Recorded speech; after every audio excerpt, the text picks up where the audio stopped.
In this multiple choice question from the given option, they are directing us to specify the correct option which is not the outcome of reduction in ozone layer or because of the maximum of UV radiation exposure. For this, let me avoid the wrong option to specify the correct option after understanding the ozone action in stratosphere. Ozone in stratosphere is not allowing the UV exposure to the earth, so that the deviation in the immune activity, deviation in the enzyme activity, deviation in the eyesight because of the UV exposure will be prevented. But because of the increased usage of the chlorofluorocarbon, the reduction of the ozone layer is making the plenty of UV exposure to the earth, so that there will be a drastic reduction in the enzyme production and also the immune activity. With this specification, we are choosing option C. Why? Because the liver cancer is not because of the UV exposure.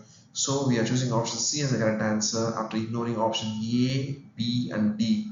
What are the points we told with this option and with this diagram? We are giving as a sentence-wise narration.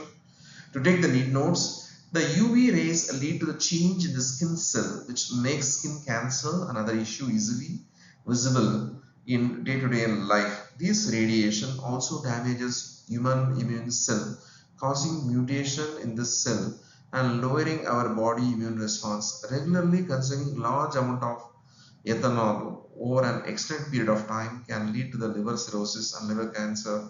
UV radiation is not usually the cause of the liver cancer. With this specification, we are choosing option C as the correct answer to secure 4 mark after ignoring option A, B and D.